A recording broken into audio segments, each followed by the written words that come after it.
성도는 성경을 제대로 알고 하나님을 제대로 알도록 노력해야 합니다. 성경을 제대로 모르는 성도의 삶은 성경적일 수 없고, 하나님의 능력을 모르는 성도의 생활도 성경적일 수 없습니다. 성경 안에 우리의 현재 문제와 미래 문제를 해결받는 메시지들이 수두룩합니다. 그런데 성경을 모르니 하나님의 능력을 모르고, 하나님의 능력을 모르니 문제를 해결받지 못하고 있습니다.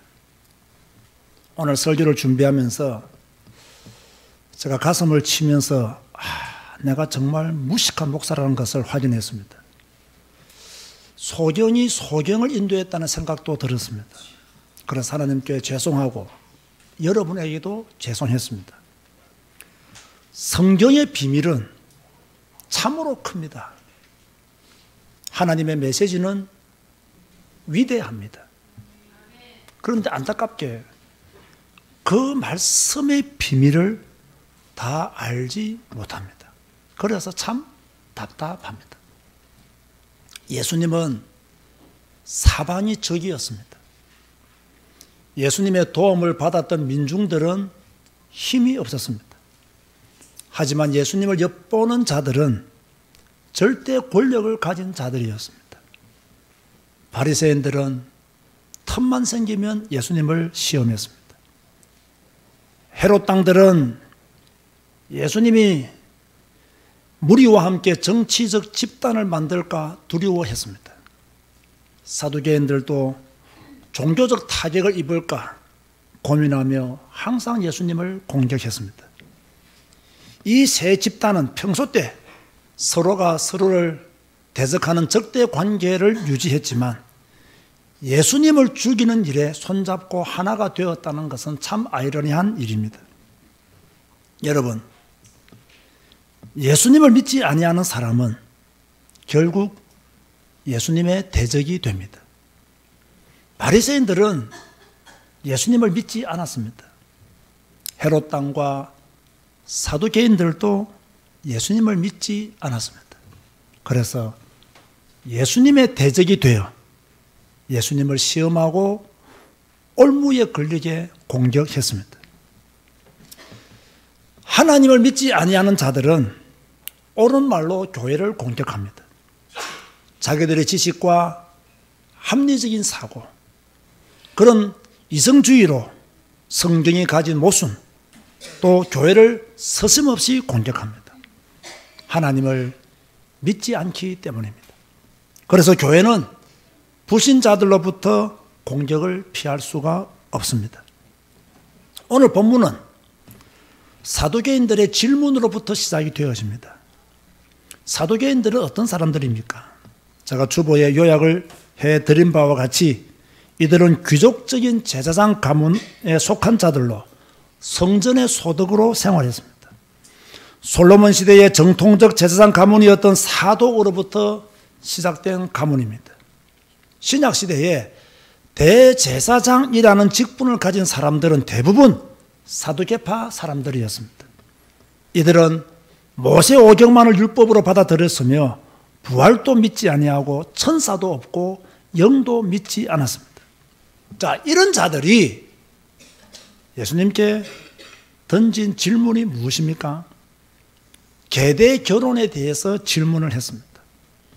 그럼 왜 이들이 계대 결혼에 대해서 예수님에게 질문했을까요? 이 당시 예수님이 가르치는 부활 교훈을 공격하기 위해서였습니다. 예수님은 자신이 죽으심과 3일 만에 부활하실 것을 제자들에게 가르쳤습니다. 제자들에게 가르치는 이 메시지들을 무리들이 들었고, 많은 무리들은 예수님의 부활 신앙을, 부활 가르침을 받게 되었습니다. 사두개인들은 부활을 믿지 않았습니다. 그래서 예수님의 부활 교훈이 틀린 교훈이라는 것을 증명하기 위해서 사람들 앞에서 계대 결혼을 꺼낸 것입니다. 계대 결혼이 무엇입니까? 제가 이것도 일부러 교재에 설교 요약본에 기록해 두었습니다. 현이나 아우가 아들을 얻지 못하고 죽었을 때 그 형제의 아내였던 미만인을 다른 형제들이 아내로 취해서 대를 잇게 해주는 제도입니다.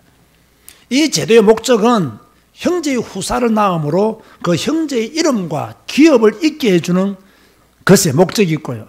또 한편으로는 이스라엘 여인이 생활고로 이방 남자와 결혼하는 것을 방지하기 위해서 계대 결혼을 허락하셨고요.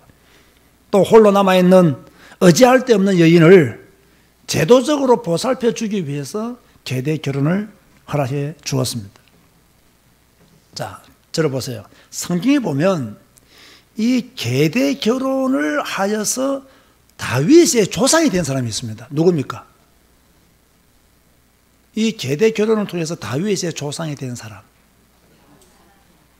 보아스와 룻입니다. 보아스가 룻과 결혼하잖아요. 그래서 다윗의 조상이 됩니다.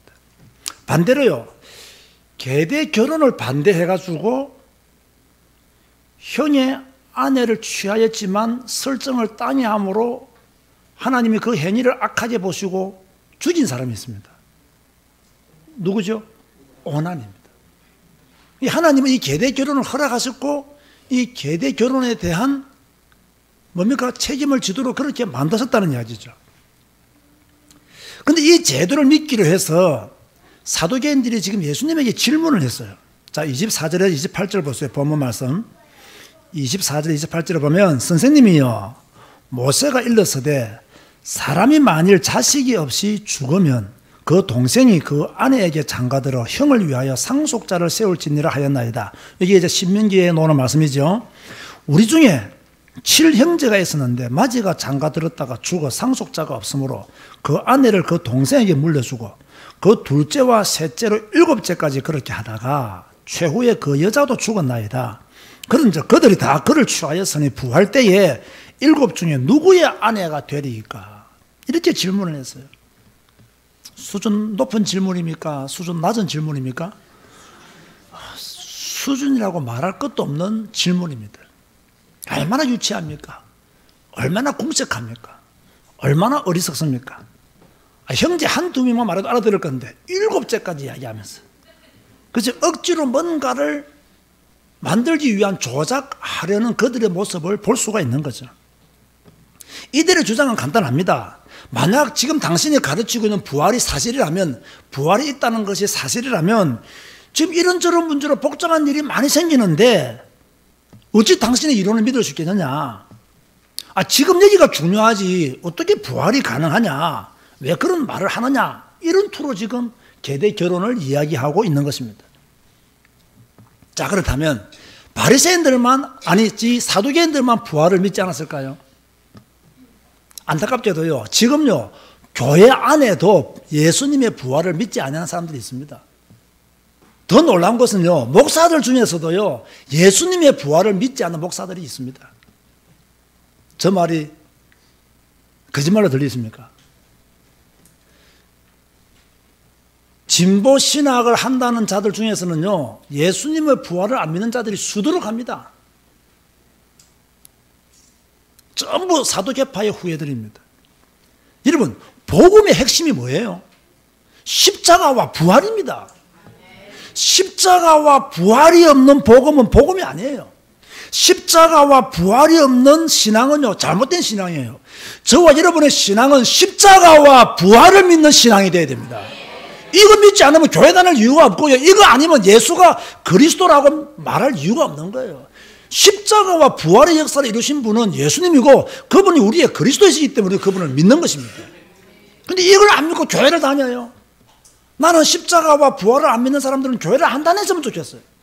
저는 십자가와 부활을 안 믿는 사람들은요 그냥 뭐 성도가 아니었으면 좋겠어요. 괜히 교회 다니니까 다른 사람을 헷갈리게 만들잖아요. 십자가와 부활도 안 믿으면서 교회 다니니까요 복음의 진리를 자꾸 희석시키잖아요. 복음과 이 놀라운 십자가와 부활의 복음을 안 믿으면서 자기가 신학자라고 하니까 수많은 무지한 평신도들이 그 신학자에 속아 넘어가잖아요. 십자가와 부활을 안 믿으면 교회 안 다녀야 돼요. 그래야 다른 사람들을 안 속입니다. 마치 예수님께서 바리새인들을 향하여 자기도 천국에 들어가지 못하고 다른 사람이 들어가는 것을 막는 자라고 그렇게 책망하신 것처럼요, 지금 교회 안에요, 자기도 천국에 못 들어가면서 다른 사람 천국 들어가는 것을 막고 있는 자들이 수두룩하다 이 말이에요.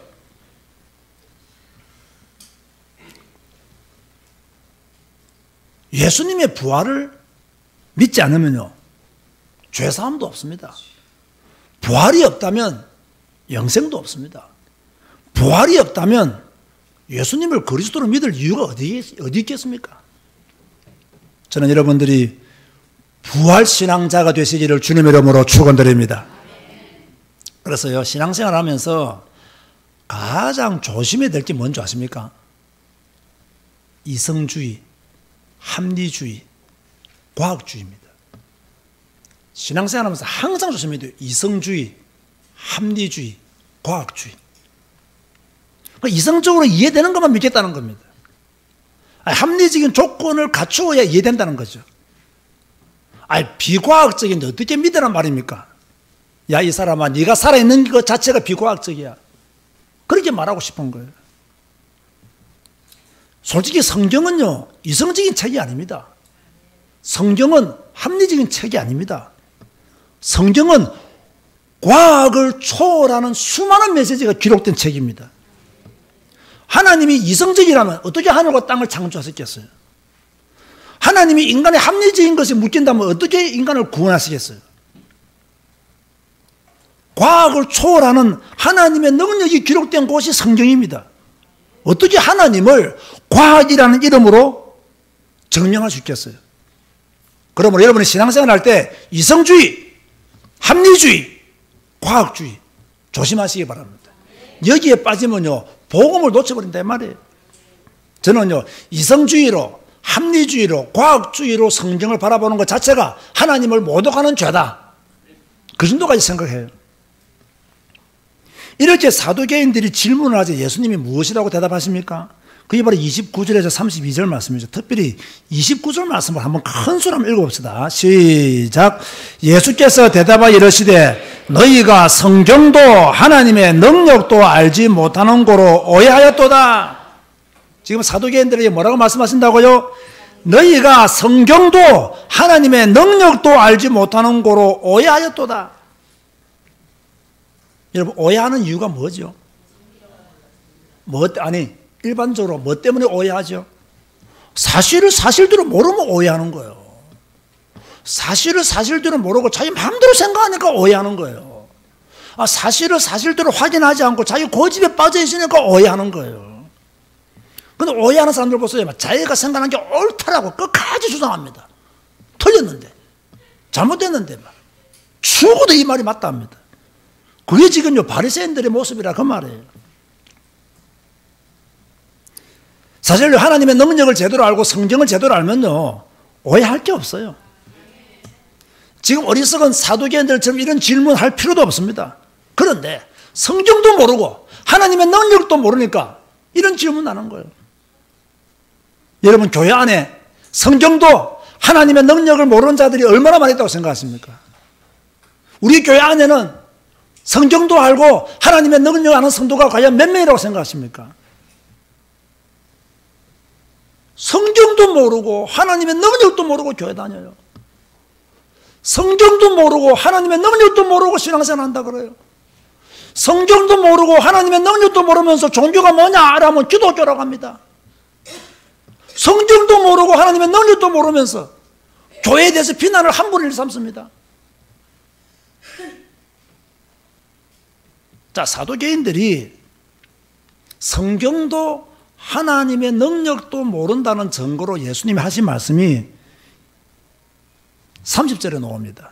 이분 두 가지를 말씀하셨어요. 첫 번째는. 자, 30절 읽어보세요. 시작.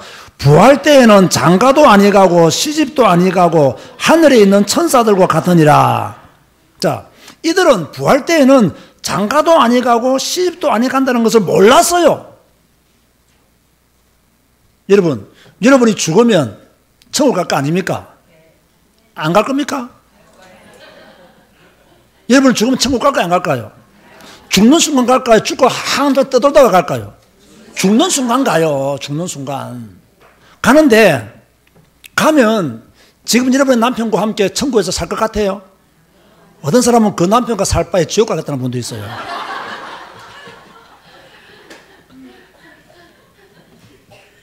천국 가면 이 땅에서 맺은 혈연 관계는 아무 소용이 없는 거예요. 그죠? 저도 만약 천국 가서 집사람하고 같이 부부돼 산다. 나는 천국 쫙 문지기 할래, 나는. 그런 개념으로 천국을 이해하고 있는 사두개인들을 지금 주님이 책망하고 있는 거예요. 천국 가면 시집도 안 가고 장가도 안 해간다. 이걸 몰랐기 때문에, 이걸 오해했기 때문에 뭐랬습니까? 누구의 아내가 됩니까? 맏아들의 아내가 됩니까? 마지막까지 살았던 막내 아들의 아내가 됩니까? 아니면 이 여자를 가장 사랑했던 아들의 아내가 됩니까? 이런 헛질문을 하는 거예요. 그러면서 30절 후반절에 하늘에 있는 천사들과 같으니라. 천국 가면 하늘에 있는 천사들과 같으니라 그랬습니다. 자, 여러분 지금부터 잘 들어야 됩니다. 이 부분을 잘 모르는 분들이 많아요. 자, 천사는 육이 있습니까? 없습니까? 영만 있죠. 그래서 천사로는 영적인 존재를 합니다. 천사는 육이 없습니다. 그러면 성도들이 죽었어요. 여러분이 죽었단 말이에요. 그럼 천국에서 여러분은 어떤 상태가 될까요? 육은 없는 겁니까? 영만 있는 걸까요? 육은 없는 걸까요? 이게 지금 우리가 잘 모르고 있다는 얘기죠.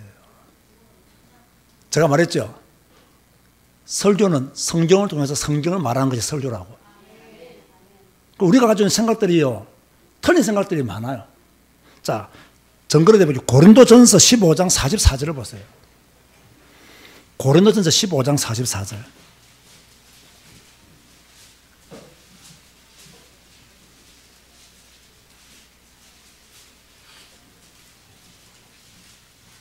고린도전서 15장 44절에 보면 읽어볼까요? 시작. 육의 몸으로 심고 신령한 몸으로 다시 살아나나니 육의 몸이 있은즉 또 영의 몸도 있느니라. 이 말씀은 무슨 말씀일까요? 자, 우리의 몸이 신령한 몸으로 바뀐 것이지 몸이 없는 건 아닙니다. 그죠? 우리는 영적인 존재가 아니에요. 영적인 존재인 천사는 육이 없어요. 우리는 신령한 몸으로 바뀌어서 육도 있고 뭐도 있다? 영도 있다. 이렇게 말씀하고 있는 거예요. 이게 바울이 말했던 고백입니다. 근데 우리는 대부분의 성도들은 뭐 육은 뭐 없고 왜 땅이 묻었으니까 없고 이렇게 뭐 영만 살아간다는데 이게 한국 교회가 지금 잘못 가르친 내용이기도 해요. 뭐 실제로는 성경을 보면 뭐 영적인 그런 존재로 변해서 올라간다는 것도 있지만 우리의 육도 신령한 몸으로 변해서 육도 있고 영도 있다. 그렇게 말하고 있는 거예요. 다만 천사들처럼 죽지도 않고 결혼도 하지 않는 상태로 천국에서 산다는 거예요. 여러분 보세요. 하나님이 결혼 제도를 왜 만들었어요? 창세기를 잘 보면요, 아담이 독청하는 것이 좋지 못했어. 다시 말해서 아담의 외로움의 문제를 해결해 주기 위해서 결혼 제도를 만들었어요. 그런가 하면 두 번째로는 종족 번식을 위해서 생육하라고 결혼 제도를 만들었어요. 자, 그러면 천국에 올라가면 우리가 외로울까요? 안 외로울까요? 종족 번식이 필요합니까? 안 필요합니까? 그래서 뭡니까? 결혼 제도가 없는 거예요.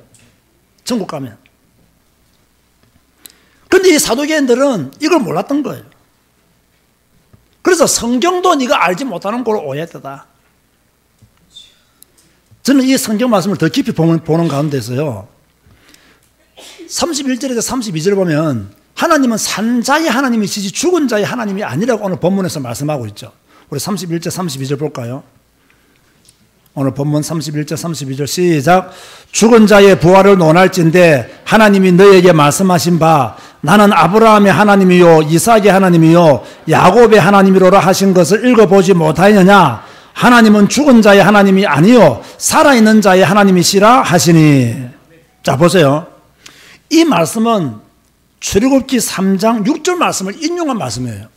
출애굽기 3장 6절을 보면 또 이르시되 나는 내 조상의 하나님이니 아브라함의 하나님, 이삭의 하나님, 야곱의 하나님이라. 모세가 하나님 배웁기를 두려워하여 얼굴을 가리매. 이 말씀은 하나님이 모세를 부를 때 하신 말씀입니다. 근데 이 말씀을 그대로 인용하셨어요. 근데 이 말씀이, 잘 들으세요. 이 말씀이 왜 부활과 관계 있는 말씀이냐 말이에요. 이걸 알아야 오늘 본문을 제대로 이해한 거예요. 왜 하나님은 지금 부활에 대한 질문을 했던 이 바리새인들, 사두개인들에게 많은 메시지를 하면서 나는 아브라함의 하나님이요, 이삭의 하나님이요, 야곱의 하나님이다. 그리고 나는 죽은 자의 하나님이 아니라 나는 산 자의 하나님이다. 이렇게 말씀하고 있거든요. 이 말씀이 부활과 어떤 관계가 있기에 예수님이 이 말씀을 하셨냐 말이에요. 제가 이번에 이걸 보면서요, 내가 정말 무식한 목사라는 걸 알게 되었어요. 이 원어를 잘 보면요, 이 원문을 잘 보면 이게요, 나는 아브라함의 하나님이다, 이삭의 하나님이다, 야곱의 하나님이다. 이게 과거형이 아닙니다. 현재 진행형이에요. 현재 진행형. 현재 진행형이라는 말씀은요, 무슨 말씀입니까? 아브라함이 살아있다는 이야기고, 이삭이 살아있다는 말이고, 야곱이 살아있다는 말이에요, 이게요. 그럼 이 말씀은 어떻게 이해됩니까? 참 놀랍습니다.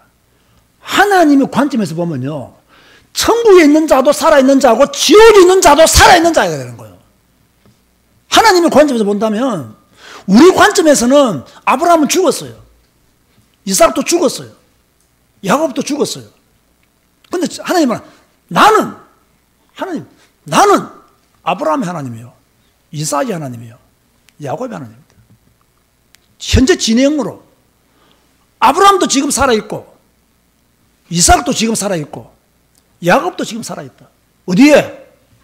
천국에. 천국은 누구의 통치를 받습니까? 하나님의 통치를 받죠. 그 하나님의 입장에 볼 때는요, 아브라함, 이삭, 야곱 다 살아있는 거예요. 우리 입장에서는 아브라함, 이삭, 야곱은 죽었어요. 이게 사람과 하나님의 차이예요. 하나님의 관점에 보면요, 지옥에 있는 자들도 살아있는 자들이에요. 그래서 하나님은 나는 살아있는 자의 하나님이다 이 말이에요. 과거의 역사는 하나님이 아니라 지금 역사는 하나님이다 그 말이에요. 미래까지도 책임지는 하나님이다. 자, 여러분, 하나님의 전능하심을 믿습니까? 하나님은 인생이 아니심을 믿습니까? 하나님의 눈에는 지옥에 있는 자도 살아있는 자요, 천국에 있는 자도 뭐한 자다? 살아있는 자다 이 말이에요. 이게 하나님과 인간의 차이라는 것을 우리가 분명히 알아야 돼요. 여러분, 놀랍지 않습니까? 우리 교인들은 전혀 이 깊은 의미의 메시지를 듣고도 감동이 없네요. 저 혼자 감동하고, 저 혼자 강조하고, 저 혼자 은혜 받고. 저는 맞다, 우리가 성경을 제대로 알아야 된다. 우리가 성경을 제대로 모르면 하나님의 능력을 제대로 알 수가 없다. 하나님이 나는 아브라함의 하나님이요, 이삭의 하나님이요, 야곱의 하나님이라는 말씀을 내가 과거 역사했던 하나님이라고 말씀하시는 것으로만 이해했던 나 자신을 바라보면서 아니다, 맞다, 하나님은 지금도 아브라함의 하나님이요, 지금도 이삭의 하나님이요, 지금도 야곱의 하나님이요, 지금도 우리의 하나님이시다. 이게요, 가슴으로 터져나와야 돼요. 이 예수님의 가르침에 무리들이 깜짝 놀란 거예요. 사절 3절에 무리들이 놀랬다라고 그렇게 말씀하고 있죠. 왜 놀랬겠습니까? 평생 못 듣던 이야기를 들었던 거예요. 그렇다, 하나님은 아브라함의 하나님이고, 이삭의 하나님이고, 야곱의 하나님이고, 하나님은 죽은 자의 하나님이요, 살아있는 자의 하나님이요, 하나님의 관점에서 본다면 천국에 있는 자도 살아있는 자요, 우리도 살아있는 자요. 이 어마어마한 메시지를 깨달았다는 이야기예요. 그래서 놀란 거예요. 그리고 사두개인들의 질문이 성경적으로 틀렸다는 것을 알게 된 거예요. 그래서 놀란 거예요. 오늘날에도요, 성경은 가지고 있으나 성경을 모르는 자들이 많습니다. 이 위대한 하나님의 말씀을 가지고 자기들의 주장을 합리화시키기 위해서 성경을 인용하고, 부분적으로 성경을 해석해서 성도들을 현혹시키고, 자기들의 부귀 영화를 위해서 성경을 악용하고, 그런 자들이요, 교회 안에 많이 있습니다. 우리는 성경의 핵심적인 예수 그리스도의 복음을 알아야 되고, 전체적인 흐름과 줄거리도 알아야 됩니다. 그래야 말씀의 본질에서 벗어나지 않아요. 성경 몇 구절 가지고 그것만 자꾸 강조하는 사람들 조심해야 돼요. 성경의 전체적인 내용을 못 보게 만들어요. 성경 몇 구절 가지고 그거 강조하면 자꾸 풀어서 해석하는 사람들 조심해야 돼요. 전체를 못 보게 만들어요. 자기들의 주장을 합리화시키기 위해서 그걸 자꾸 인용해요. 강조해요. 듣고 있는 성도들은 뭐가 진리인지를 몰라요. 그런 의미에서 본다면 우리 제자교회는 지구상에서 제일 좋은 교회입니다. 왜? 성경 66권을 통째로 먹이기 때문에. 성경 66권을 통째로 해석하기 때문에.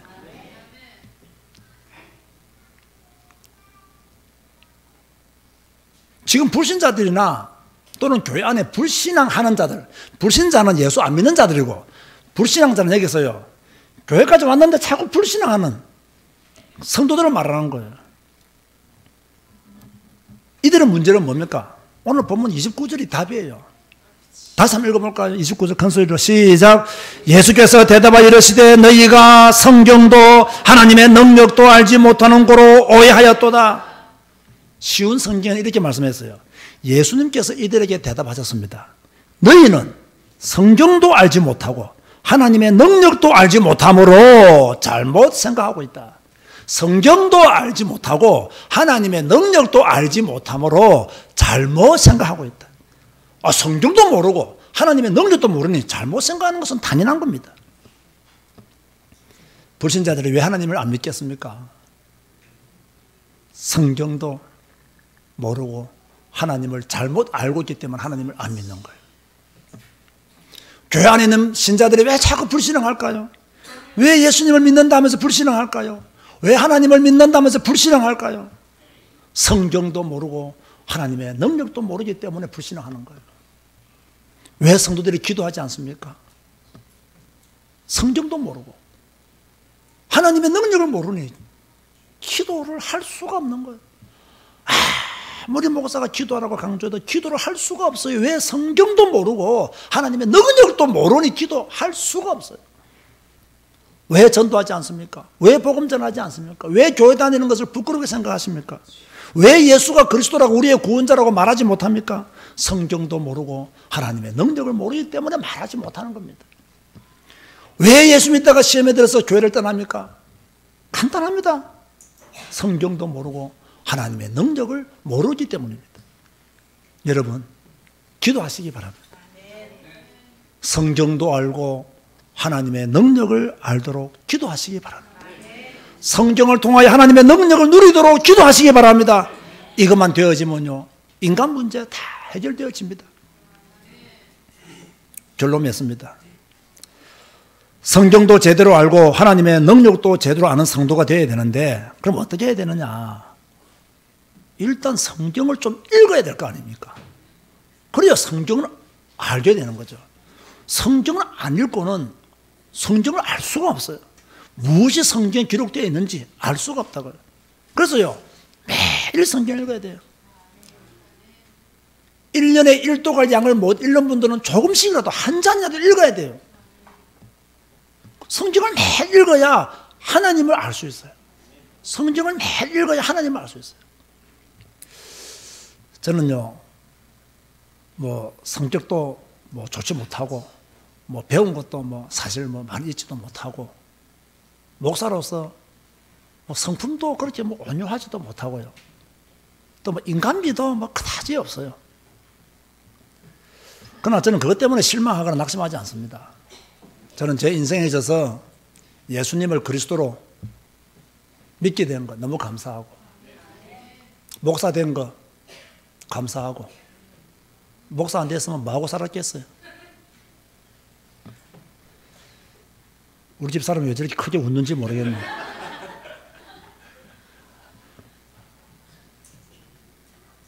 목사가 되고 난 후에 최고의 큰 행복은요, 나는 내 인생에 이렇게 내가 성경을 강조할 목사가 될 줄은 꿈에도 생각 못했어. 이렇게 내가 성경에 미쳐가지고 성경만 말하는 목사가 될 줄은 정말 저는 몰랐어요. 그래서 늘 미안해요. 늘 죄송해요. 성경대로 더 살고 싶은데 그거 못 살아서. 그게 늘 죄송하더라고. 전에 성경을 별로 안 읽을 때는요, 야, 나만큼만 살아봐. 이랬거든요. 근데 성경 읽고 나니까, 정말 이 부끄럽고 창피한 게 한두 가지가 아니에요. 어찌됐든, 이렇게 성경을 가르치고, 제가 만약 성경 안 읽었으면 오늘 이 본문도요, 이렇게 설교하지 못했을 겁니다. 그런데요, 성경 읽으니까 이 말씀 안에 있는 그 충만한 은혜들이 얼마나 큰지요. 풍성한 말씀들이 얼마나 위대한지요. 너무너무 감사한 거죠. 여러분, 성경을 읽으세요. 조금씩이라도 읽으세요. 그리고 우리는 성경을 배워야 됩니다. 그런데 우리 교회는 솔직히요, 특별히 성경을 배우려고 애쓸 필요가 없어요. 왜 그렇습니까? 예배만 나와도, 1시간 기도회만 나와도 다 풀어줘요. 그죠? 올해 못 풀어주면 내년에 풀어주고, 내년에 못 풀어주면 그 다음에 풀어줍니다. 오늘 본문 가지고 설교할 때 나는 몰랐어요, 진짜요. 그러니까요, 시간만 지나면 다 이렇게 알게 되는 거예요. 성경을 자꾸 배워야 돼요. 세 번째가 관건입니다, 이제요. 이 성경대로 살아야 되는데 이게 안 된단 말이에요. 이 성경대로 순종해야 되는데, 이때 역사가 일어나는데, 이때 하나님의 응답이 오는데, 이게 안 되는 거예요, 지금요. 그래서 더 힘쓰려고 하고, 더 애쓰려고 하는 거죠. 여러분이 성경 읽고, 성경을 제대로 배우면, 하나님의 능력을 알게 됩니다. 순종하고 살면, 하나님의 능력은 반드시 나타납니다. 그러면요, 일단 말이 없어서요. 하고 싶은 말 못하게 돼요. 성경의 능력을 알면, 인간적인가 사소한가? 그래서 대수롭지 않게 보여요. 그래서 가끔씩요, 성도들이 이런 말을 합니다. 우리는 큰 문제인데, 목사님은 그것도 문제도 아니다고 말씀하신다고. 왜 그럴까요? 여러분은 심각한 문제를 아는데 나는 왜 그 말도 안 되는 소리를 하시냐고, 뭐 문제냐고, 그런 것 가지고 지지짜고 하냐고. 왜 내가 그걸 하겠어요? 그게 믿음의 차이예요, 믿음의 차이. 성경을 알면 그거 별거 아니에요, 그거. 성경을 모르니까 너무 크게 보이는 거예요. 성경을 알아버리고 하나님의 능력을 알면 그거 별거 아니에요. 목사님 왜 그게 별거 아닙니까? 따지지 말라 이 말이에요. 성경을 알고 하나님의 능력을 알면 말이 없어진다니까요. 근데 성경도 모르고 하나님의 능력을 모르니까 이것도 문제고 저것도 문제고. 우리 교회 미래에 대해서 크게 걱정하시는 분들이 많아요. 이렇게 성경만 강조해가지고 교회가 부흥하겠냐고. 교회 부흥 안 하면 어때요, 까짓 거 뭐. 성경 강조 안 해서 교회 부흥하는 것보다 성경 강조해서 교회 부흥 안 하는 것도 괜찮아요. 제발 우리 조복희 집사님 예보 그러더라고요. 제자교회는 진짜 하나님을 사랑하고 하나님을 제대로 믿을 만한 사람들만 오는 곳이라고. 그게 맞는 말씀이에요. 건물이 좋아야 사람들이 모여들지. 여름 되면 냄새 나지. 그죠? 우리 교회 누가 오면요, 아는 척도 안 해요. 인사를 안 한다고 하면, 아이고, 오셨습니까? 어디서 오셨습니까? 반갑습니다. 다른 교회 가보세요. 안 놓치려고 끝까지 잡습니다. 우리 교회는 딱 보세요. 우리는 등록을 강요하지 않습니다. 이게, 다른 교회, 우리 교회는 완전히 달라요. 여러분이 우리 교회에 남아있는 것 자체가요, 기적입니다, 기적. 누가 친절하게 아는 척을 해줍니까? 누가 다정하게 웃어주기를 합니까? 등록하라고 강요하지를 합니까? 그죠? 우리 집 사람이 등록하라고 강요 안 하면 아무도 등록 안 합니다. 그죠? 그런데 여러분이 등록하고, 또 우리 교회는 또 안양에 사는 사람이 몇 명 있습니까? 몇 명 돼도 안양 사람들은요, 우리 교회는 어디로 옮겨라도 괜찮아요. 왜? 또 어차피 다 멀리서 오니까. 그죠? 이렇게 하나님이 흩어진 자들을 불러 모아서 성경 한 권으로 미치도록 만드셨으니까 정말 우리는 성경도 알고 하나님의 능력도 제대로 아는 자들이다. 염려할 시간이 있으면요, 걱정할 시간이 있으면요, 불신앙할 시간이 있으면요, 성경 읽고 기도하세요. 오늘부터 더 많이 성경을 알고 하나님의 능력을 알아가시기를 바랍니다. 성경도 믿고 하나님의 능력도 더 많이 믿으시기를 바랍니다. 이번 한 주간 성경 안에서 하나님의 능력을 200% 누리고 사시기를 주님의 이름으로 축복합니다. 기도하시겠습니다. 주님 감사합니다. 사두개인들은 성경도 모르고 하나님의 능력을 몰랐습니다. 그래서 엉뚱한 질문을 예수님에게 했습니다. 성경도 알고 하나님의 능력을 제대로 알았더라면 이런 엉뚱한 질문을 하지 않았을 것입니다. 우리가 신앙생활하면서 성경도 모르고 하나님의 능력도 모르면 우리는 불신앙할 수밖에 없습니다. 이상한 이야기 할 수밖에 없습니다. 그러나 성경을 알고 하나님의 능력을 제대로 알면 감사하고 또 감사하고 또 감사하면서 할렐루야로 주님을 찬양하고 경배하며 신나게 기쁘고 즐겁게 신앙생활을 하게 될 줄로 믿습니다. 그동안 우리가 즐겁지 못했던 것, 행복하지 못했던 것, 성경도 몰랐고 하나님의 능력도 몰랐기 때문에 즐겁고 행복하지 못했습니다. 이제는 성경도 알고 하나님의 능력도 알아서 복음 안에서 즐겁고 행복한 예수쟁이가 될 수 있도록 역사하여 주옵소서. 주여, 우리 제자교회를 축복해 주셔서 감사합니다. 성경 한 권으로 충분한 교회가 되게 하시고 성경 한 권으로 만족한 성도들이 되어지게 하여 주옵소서. 예수님의 이름으로 기도드리옵나이다.